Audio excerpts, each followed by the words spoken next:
বন্ধুরা, আজ যে ঘটনাটি আমি আপনাদের শোনাতে যাচ্ছি, এই ঘটনাটি শুনে আপনি ভীত সন্ত্রস্ত হয়ে পড়বেন। ভারতীয় এই মেয়েটির সাথে কী এমন হয়েছিল যার কারণে তার এই মৃতদেহ কবর থেকে উঠানো হলো? ঘটনাটি শোনার পরেই আপনারাও সুবহানাল্লাহ, আলহামদুলিল্লাহ বলতে বাধ্য হবেন এবং বলবেন আসলেই কি এই ঘটনা আল্লাহ তাআলার তরফ থেকে? বিস্তারিত জানতে হলে ভিডিওতে একটি লাইক করে চ্যানেলটি সাবস্ক্রাইব করুন, যাতে করে এরকম ভিডিও সবার আগে পৌঁছে যায় আপনার কাছে।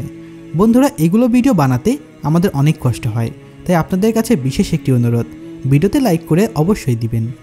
বন্ধুরা, জামালপুরা মহল্লায় একটি মুসলিম পরিবারে একটি কুমারী যুবতী মেয়ে হঠাৎ বেশ কয়েকদিন অসুস্থ থাকার পর মৃত্যুর মুখে চলে গেল। ধনী পরিবারের এই মেয়েটি ছিল সবার আদরের। মেয়েটি ফ্যাশন ডিজাইনারের নানা রকম পোশাক আশাক পরিধান করে বেপর্দা অবস্থায় বাহিরে বিচরণ করত। হঠাৎ একদিন মেয়েটি মৃত্যু হয়। মৃত্যুর পর মেয়েটির বাবা পরপর দুরাত মেয়ের লাশকে স্বপ্নে দেখে। স্পষ্ট কণ্ঠে মেয়েটি বলছিল, বাবা, আমাকে কবর থেকে বের করো, আমি বেঁচে আছি। পরপর এই স্বপ্ন দেখার পর এলাকার লোকজন এবং পুলিশকে জানালো তার বাবা। তারপর পুলিশের উপস্থিতিতে মেয়েটির কবর খনন করা হলো এবং দেখা গেল মেয়েটির মাথার চুলে 8টি সাপ, চেহারা ও হাতে পায়ে অসংখ্য কাকলাসে কামড়ে ধরে আছে।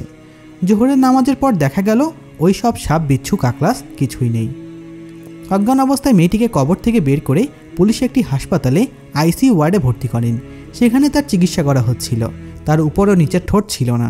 তার জ্ঞান ফেরার পর মেয়েটি বলল, আমি 3 সপ্তাহ পর পুনরায় এসেছি এই দুনিয়াতে।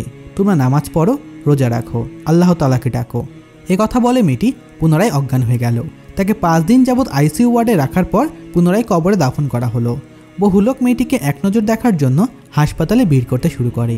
সবাই আলোচনা করছিল ব্যতিক্রমে এই ঘটনা মহান আল্লাহ তাআলার ইচ্ছা অনুযায়ী ঘটেছে। ইসলাম মহান আল্লাহ তাআলার একমাত্র মনোনীত ধর্ম। অন্য কোনো ধর্মে এ অনুসরণ করে মৃত্যুর পর অর্থাৎ আখিরাতে শান্তি পাওয়া যাবে না। ইসলাম ব্যতীত অন্য ধর্মের অনুসারীদের জন্য কোরআনের ঘোষণা অনুযায়ী অনন্তকাল দোজকের আগুনে যন্ত্রণাদায়ক শাস্তি অবধারিত। সত্যি কতই না হতভাগা আমরা। দুনিয়াতে বুধ হয়ে আমরা কবরের সাথে যে সাক্ষাৎ করতে হবে সে বোধাটাই হারিয়ে ফেলেছি। যে টাকা সম্পদ উপার্জনের জন্য আমরা জীবনপাত করি, জীবনকে অবহেলায় বিলিয়ে দেই, সেই আমরা একদিন জীবনের স্বাভাবিক নিয়মে সব কিছুই ছেড়ে রেখে খালি হাতে এই দুনিয়া থেকে চলে যাব কবরে। আর সেই কবরে আমরা অধিকাংশই যথেষ্ট ঈমান আমল না নিয়ে চলে যাব। অথচ এই ঈমান আমলই বেশি দরকার ছিল আমাদের অন্ধকার কবরের বুকে সুন্দর এবং সম্মানজনক অবসানের জন্য। ঈমান আমলের মাপকাঠি ভিত্তিতে আল্লাহ তাআলা কবরকে আদেশ করবেন আমাদের লাশের সাথে কেমন আচরণ করতে হবে। তার আগে মুনকার নাকির নামের 2 জন ফেরেশতা এসে আমাদের 3টি প্রশ্নে জিজ্ঞেস করবেন। আর এই প্রশ্নগুলি দুনিয়ার বুকে মহান আল্লাহ পাক রব্বুল আলামিন ফাঁস করে দিয়েছেন অনেক কাল আগেই। এই 3টি প্রশ্ন হলো, আমাদের রবকে, আমাদের ধর্মকে, আমাদের নবীকে। কবরের আযাব ভোগকারীদের চিৎকার মানুষ এবং জিন একদমই শুনতে পায় না। যদি শুনতে পেত তাহলে আমরা হয়তো এতটাই অপ্রস্তুত হয়ে কবরে যেতাম না। জীবিত প্রত্যেক বস্তুকেই তার জন্য নির্ধারিত সময় মৃত্যুর স্বাদ গ্রহণ করতেই হবে, এর কোনো অন্যথা হবে না। কবরের আযাবের বিষয়ে এখন অসংখ্য হাদিসে এসেছে। শব্দ ইহাস তারতম্যর কারণে শব্দের দিক থেকে মুক্তাকির না হলে মূল বক্তব্যের দিক থেকে তা মুক্তার্থী পর্যায়ে পৌঁছে গেছে। ফলে এ বিষয়ে ঈমান আনা ওয়াজিব। দেখুন, আকিদার বারা বিন আযাব রাদিয়াল্লাহু তাআলা আনহু কর্তৃক বর্ণিত একটি বিশাল হাদিসে এসেছে, নবী করিম সাল্লাল্লাহু আলাইহি ওয়াসাল্লাম ইরশাদ করেছেন, বাকি আল গারকাত অর্থাৎ বাইতুল্লাহ বাকিতে আমরা একটি জানাজায় এসেছিলাম। নবী করিম সাল্লাল্লাহু আলাইহি ওয়াসাল্লাম আমাদের কাছে এসে বসলেন। আমরা তাকে ঘিরে বসলাম। সবাই এত চুপ যেন মনে হয় মাথার উপরে পাখি বসে আছে। কবর খোঁড়ার কাজ চলছে। তিনি 3 বার করে বলে উঠলেন, আমি আল্লাহর কাছে কবরের আযাব থেকে আশ্রয় চাই। ইবনে আব্বাস রাদিয়াল্লাহু তাআলা আনহু বর্ণনা করেন, নবী করিম সাল্লাল্লাহু আলাইহি ওয়াসাল্লাম 2টো কবরের পাশে গিয়ে যাওয়ার সময় বলছিলেন, তাদের কবরে আযাব চলছে, তবে তেমন কোনো বিরাট কারণে তাদের এই আযাব হচ্ছে না।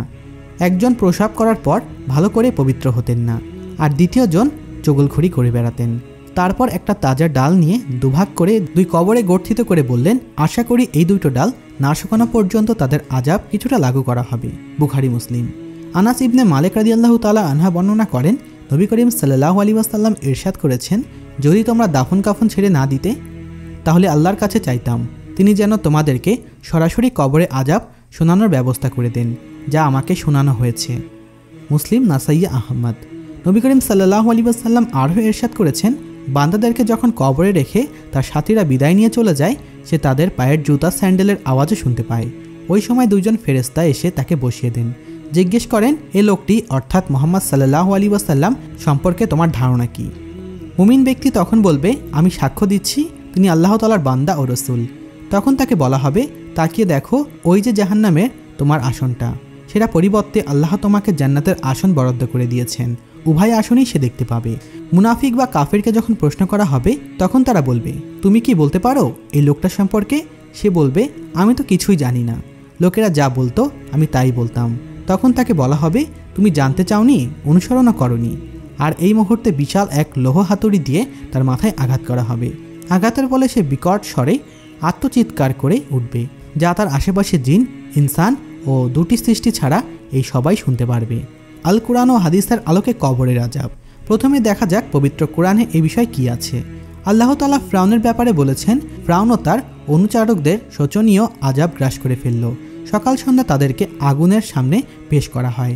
আর যেদিন কিয়ামত সংগঠিত হবে সেদিন আদেশ করা হবে, ফিরআউন ও তার দলবলকে কঠিনতর আযাব দাখিল করো। সূরা আল মুমিন আয়াত নাম্বার 45 থেকে 46। উপরোক্ত আয়াতগুলোতে কঠিনতর আযাব বলতে হাসরের ময়দানের চূড়ান্ত ফয়সালার পর জাহান্নামের নিক্ষেপ বোঝানো হয়েছে। আর সকাল সন্ধ্যা আগুনের সামনে পেশ করার ব্যাপারটা বারখাজের জীবন জিন্দেগিতে অনুষ্ঠিত হবে। মুসাফিরি ইকরামরা বলছেন, কবরের আযাব যে সত্য উপরোক্ত আয়াতটা প্রমাণ। আল্লাহ তাআলা আরও ইরশাদ করেছেন, তাদেরকে ছেড়ে দিন সেদিন পর্যন্ত যেদিন তাদের মাথায় বজ্র আঘাত পতিত হবে, যেদিন তাদের চক্রান্ত তাদের কোনো উপকারেই আসবে না এবং তাদের সাহায্য প্রাপ্তও হবে না।